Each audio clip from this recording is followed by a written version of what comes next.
I did. Actually, I did. I said, I don't think I'm good enough to be able to do this. I didn't think that there's any way that my message would have any impact or anything at all that would be of help to anyone. It was just a lot of encouragement from her. I had to dig deep for myself. And this is where he ended up. And it seemed like it all just magically happened. It just was like everything just fell into place. And here we are now. Hello, everyone. Welcome to Living the Next Chapter. I have a guest with me today, and this guest is part of this amazing book that's coming out, Mission Hope. Shar is pulling together amazing authors from around the world. I've been in Finland. I've been here in Canada, the U.S., talking to great authors, all contributing to this book that Shar Murphy's pulling together, again, called Mission Hope. And today, Karen Ortega is with me today, and we're going to be talking about her chapter in this book, this compilation of authors, and talking a little bit about her backstory and her chapter in specific and what this means to you as a reader and to Karen as the author here, part of the book. So Karen, welcome to Living the Next Chapter. Great to have you here. How are you today? Well, thank you. I'm happy to be here. And I'm doing great. Doing good. And we talked before we hit record that this is your first podcast recording. It is. Is this true? Yes. Oh, it okay. is. So everyone's going to do the clap here in the background. Welcome to podcast. It's so happy to have you. Well, thank you. I'm glad to be here. Do you listen to podcasts? I do. Awesome. Yeah. Do you have a podcast suggestion? Is there one that you like? Well, I listen to a lot of tarot card podcasts usually. Okay. So awesome. Trying to learn that a little bit more. So. Mm-hmm. That's awesome. I love podcasting because there's so many things you can learn and connect and right. It's fun and you can just have them in your earbuds. You can listen whenever you want. So thank you for being part of my podcast. It's great to have you here. Well, thank you for having me. Next chapter. Yeah. Awesome. So, okay, first of all, let's start with this. Where are you in this great world of ours? Okay, so I live just outside of Pensacola, Florida, right by the ocean, pretty close. I mean, I live in a little apartment. I raised 3 grandchildren. I had 3 kids pretty young, and I love it down here. The weather is perfect, but I'm actually a Midwestern girl. I was born and raised in Missouri. Nice. So, yeah. Mm-hmm. Awesome. I have never been to Florida. I've been to Phoenix, Arizona. That's as furthest I've gone south, and that was hot. Yeah. Holy smokes, that was hot. Oh, it can get hot here, but the ocean, is about an hour from me, so we go there quite a bit. And, I just love the weather down here. It's so much better than the cold and the snow. So I love it here. You couldn't catapult me out of here. And I guess us Canadians kind of take over once in a while. We come down there and yes, right, yeah, okay. So I'm sorry for that. See, I've said the Canadian thing already. I'm sorry for all of us Canadians coming down. Hopefully, we're being on our best behavior when we come down to you guys. It seems to be, yeah. Okay, good. All right. Seems to be good. We can get a little rowdy as Canadians, so. Yeah. I love it. Okay, so you are part of Shar Murphy's book, Mission Hope. And mm-hmm. I'm curious, tell me about how Shar reached out to you and connected with you about being in this book. Well, it was interesting because I met Shar a few years ago doing a forgiveness program together. And we were working through that and we became pretty good friends pretty quick. But then we maintained contact for the last few years. And one day I was having a moment with an ex-boyfriend, and I was really upset, and there was some abuse going on, and I had reached out to her and told her that I didn't know what to do, and I was really upset and everything. And she said, Karen, I'm doing this book. She said, I was just trying to figure out who I could get to do this book with me. And she said, I think it's your time. And I said, okay, I'll do it. So that's how that came to be. Wow. Now, when Shar asked you that, did you have anything in your mind that said, okay, so who am I to write this book? There might be 100 other people who could write this book. Why me? Did you have a feeling like that at all? I did. Actually, I did. I said, I don't think I'm good enough to be able to do this. I didn't think that there's any way that my message would have any impact or anything at all that would be of help to anyone. It was just a lot of encouragement from her. I had to dig deep for myself. And this is where he ended up. And it seemed like it all just magically happened. It just was like everything just fell into place. And here we are now. It's amazing how much all of us tend to have this imposter syndrome of who am I? There's so many other people who could do what I do. But the one thing I know, Karen, is that no one has the story that we each have. My story cannot be duplicated by anyone. You've never lived my life or seen or done what I've done. Same with you, Karen. Like no one's can ever be another Karen. There's only you. And the story you have can help people that had you not shared your story through this book, for example, there's some people that would never receive the help that they would have by listening to you or reading your words. So thank you, first of all, for agreeing to be participating in this book and helping Shar, be a contributor. But also, I'm really happy to be a part of it. In the future, for those listening and those who have read the book, thank you, Karen, for sharing your world with the world so that people can learn and see the world through your eyes. I think that's amazing. Oh, that sounds really good the way you say it too. But yeah, I do hope I'm someone out there. Yeah. I really do. So can you give me a big idea about your chapter? Who are you trying to help by penning these words and contributing to this book?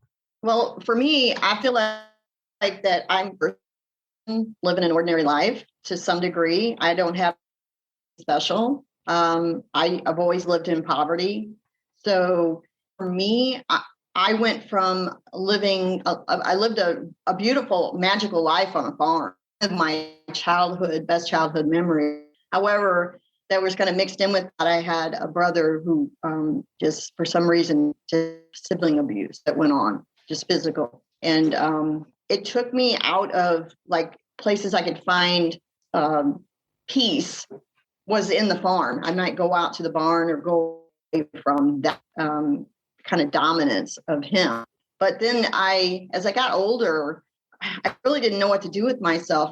Everything seemed, I always felt like I had a dark cloud hanging over me. And that wasn't really, I ran from one thing to the other, thinking that if I get out of this, I'll be better over here. So I married a guy that was 10 years older than me, abuser. He was an abuser every way that you could think of. And for 10 years, I was with him, or 11 years I was with him. And we divorced, and I went on to basically, at one point, I packed a Jeep. I got to a point where I just didn't want to be in this space anymore of how I was feeling. Like it just wouldn't leave me. This dark feeling wouldn't leave me. And I did get remarried at one point and stayed married together. And it was a lovely marriage. It was great. There was nothing wrong, but something was kind of missing. So I ended up leaving that after 18 years. And I packed my Jeep with everything I knew I'd need. Went to Florida with my son, sold everything that I possibly didn't need, and moved to Florida. I just needed a fresh start, a new way, a new beginning. And so I came down here, and I've been here for 10 years. And we were homeless for just a little period of time, living in campgrounds. And it was scary because I was alone and I'd always been married. And it was really a scary time for me to be alone and not have that man next to me. So though I did meet someone down here, and he'd never really treated me really well. And something never felt quite right about it, but I stayed in it for 10 years. And it has really, this last relationship, and this is what I have in the book, it was just the abusive relationship in the beginning from early on all the way till now, and I'm 55. And it's somebody I jumped right back into another relationship that was much like the first marriage. And they were both abusive in some way or another. And it was like this one, though, I don't know why, but this one just broke me wide open. And I started searching for why do I have to keep going? I'm 55. I finally want to be settled and at peace. And I said, why? And it was the breaking apart and coming back together, and breaking apart and coming back together. And then I had reactive abuse towards him because of the things he would say to me. And, it was really just not a good situation. So I ended up, after so many times of breaking up and coming back together, I ended up leaving and moving out. Ended up having to go into a little apartment, and I have found the most peace here. I was doing, I believe what I was doing is I'm still working on this because it's still really, I'm still in that really painful stuff. It's really fresh. I was looking for love, and I kept looking for it outside of myself. And I was looking for, I felt he kept abandoning me is what I kept feeling like he was doing. He wasn't choosing me every time. Loving myself. I was looking for someone else to love me because I didn't have, I feel like some of the love I didn't get when I was little because I had the brother that should have been protecting me and was sort of just, he just didn't. There was just so much that was missing inside of me. And I ended up realizing that I needed to choose myself. So, and it was such a magic thing too, because I said I was going to, having the rug pulled out from under me. Okay, I got to go. And I called, the only thing I could do was call the low income projects to get in. And it had closed the program for 5 years, but she told me they had reopened it on Monday and to put my application in. There's certain books that were coming towards me that I needed to heal from. And it's really just multiple things between Shar and YouTube and books that I read. And I started to understand what was going on with me and why it was just a back and forth. I didn't want to leave. I was scared of him, but at the same time, when I'd go back, we would get along for a period of time, and then all of a sudden things would fall apart. And it was really eye-opening, I guess I could say. It was just really eye-opening to understand that I no longer had to be in this place of crying and throwing tantrums, or for lack of a better word, I guess, throwing down, because I wasn't getting what I needed from him, and I wasn't getting the love that I was searching from him. And I didn't realize until just recently that, I was like, Karen, why are you crying? Why are you upset? Why are you throwing down? Because if he can't give you these things, you have to give them to yourself. You have to go out and you have to do what you need to do for yourself. And if that is cutting him loose, if that is letting go of the past, if that is just being who you are and authentically, that's what I had to do. And that's what I started to do when I moved in here. I've been here just over a year. And I cannot tell you how much it has changed my perspective on not only my life from childhood, but all the way up to this last relationship that is like, when you're in love with somebody, but they're not loving you the same way back, you have to stop that and stand back and go, okay, there's something missing here and I need to do something different. And so I walked away. And I'm happy that I did. I still am there is some sadness still because we were together for 10 years. But in the end, when I check off all the red flags and all the things there were some things that were good, but there were a lot of red flags. And so I had to check those things off, and I had to really tell myself that, this is not healthy for you. And my family, they got a lot of phone calls from me crying and whatever. So I feel like that it was, I think I have seen myself make this major push towards feeling like that it took my stubborn personality and other people telling me that you need to get out, this is not working, and it took a lot for me to push myself to move past wanting to still be in that relationship, even though it wasn't healthy. It's just like, it was something that I was used to, I'm just used to being that abuse. So I was used to being in abusive relationships, and I don't really know what it would look like to not be in that. What does a loving relationship really look like? It definitely isn't what I've experienced. My 18-year marriage was pretty loving, but there's just so much within me that just needed to be unpeeled and looked at and said, okay, what are you missing that is causing you to pick up people that aren't going to choose you or aren't going to love you in the same way, who aren't transparent and authentic? And so this is where it came to be here. And I came to be where I feel like I'm just blossoming right now and just opening up and it's still a process. I'm still doing it. And it's still a day-to-day thing where some days I have more sadness and other days I feel like I have more freedom and I'm happy. And it's different. It's just, it's definitely a big journey for anyone to have to go through this. It's definitely a journey of, looking at your true self and trying to dig dig her out. Nice. Are you proud of your chapter? Do you think you captured your thoughts there? I am. Okay.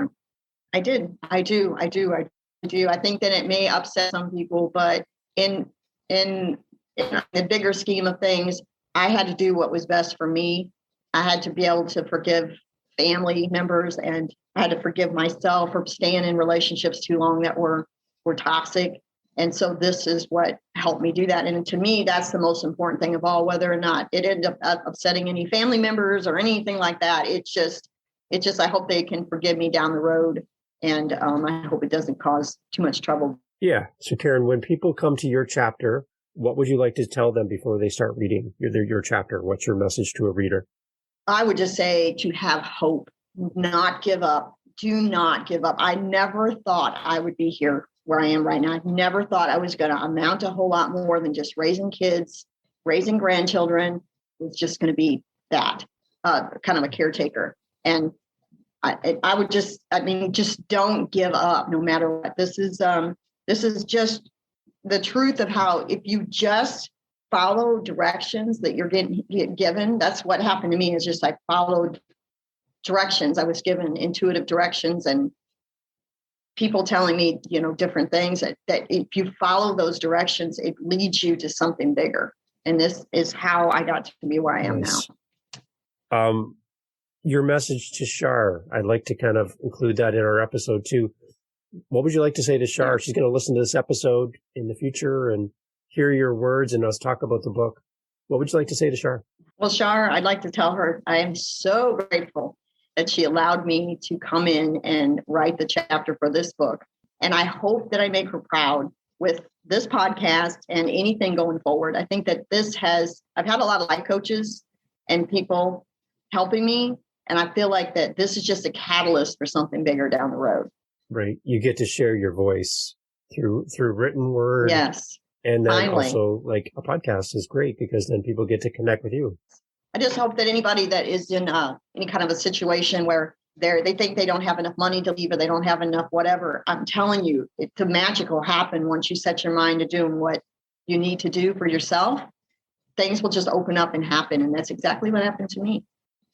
I mean, I told you, I didn't even know how I was going to leave. I had no money. I had no way, no means. And then something told me to call a low-income project. And that's what I did. And it was just like, boom. Yeah, we've been closed for 5 years, but we're reopening on Monday. Just put your application in. Boom, there it was. And 2 weeks later, I'm approved and I'm moving. I still to this day think that was amazing that happened the way that it is. That's a miracle, I would say, timing wise, right? Yeah. So. It was. It really was. So Karen, for people that are listening or are going to read the book and they would love to reach out to you and maybe speak with you or encourage you, ask you a question, is there any way that people can find you somewhere where they can talk to you and share their story and collaborate with you? I have an email address. That's all I have. Okay. Well, we'll put that in the show notes. Yeah. Okay. We'll put that in the show notes. That'd be great. It'd be nice if somebody listening to your words goes, Karen, I'm in a similar situation and I just would like some advice on what to do and maybe how to find a place to live and just ask you a question and if you're willing to help, that's excellent. Sure. Oh yeah. Yeah, that would be, I absolutely would do that. Awesome. So before we go, Karen, what is your message to someone listening today? They're in a similar situation as you. You've mentioned so many great things already, but what would you say to them to encourage somebody to make that big choice to take care of themselves in this situation? What would you say to them? Yeah. For yourself. Just do it. Yeah. Just do it for yourself. If nothing else, it saved me so much heartache and it really taught me a valuable lesson to just be true to who I am and just you can't be concerned about what everybody else thinks. And you just have to have faith that whatever's going to happen for you that's better for you is going to happen, because that's exactly what happened to me. And I would have never thought that it would have things would have magically happened the way they did. I would have never thought it would have happened to me. So thank you, Karen, again, for being a part of this book. And thank you for sharing your message. You can't be it's not an easy message to share. And you're being very vulnerable for people that are reading and putting yourself out there. And I'm so happy that Shar reached out to you and made this all happen. Yes. So our message to Shar obviously is thank you, Shar, for pulling this book together. Yes. And Thank you. You know, finding all these great authors to join. And I hope that when people come to your chapter, Karen, that they connect with you as an author and your story helps many people. That's what my hope is. Oh boy, that is the biggest thing that I hope of all. I hope that whatever my message is helps many, many people. Awesome. So Karen, this was your first episode on a podcast. How do you feel? Hey, it wasn't so bad. Oh, that's good. I love it. That's great. I'm so happy to have you on the podcast. Thank you for having me. Yeah. Thank you. Really great. So everyone, please go buy Mission Hope. Links in the show notes for anyone listening on your phone or on your computer. You can go directly to the book and purchase the book. And make sure you read Karen's chapter because you're going to find the story of hope and resilience and overcoming and taking care of yourself is really important. So please make sure you read Karen's chapter. It's going to be great. It's going to be great. Yes. Thank you. Thanks, Karen, for being part of the podcast. All right. Thank you very much for having me. Bye, everybody.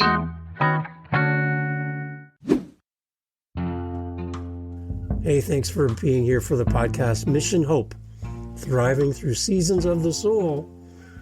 Came out March 24th, 2023. 18 amazing authors, all corralled by the amazing Shar Murphy. If you need some inspiration in your life, please go to the show notes. Follow the links. Go purchase the book. Gift it to someone. Buy copies and leave it in your waiting rooms of businesses or a dentist office. Just go out and buy the book and support these great authors. Many first-time authors, first-time podcast guests. A lot of firsts happening here. Shar Murphy, thank you. Dominic Damaski, publisher as well from Motivation Champs. Thank you so much for bringing together these amazing people and to have these authors on a podcast here to talk about their chapters is so great. So encouraging you, go out, check out Mission Hope, Thriving Through Seasons of the Soul.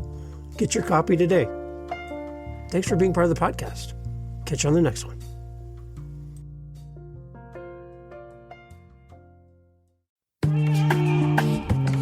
Mindshift Power Podcast, the podcast for teenagers and those who work with them.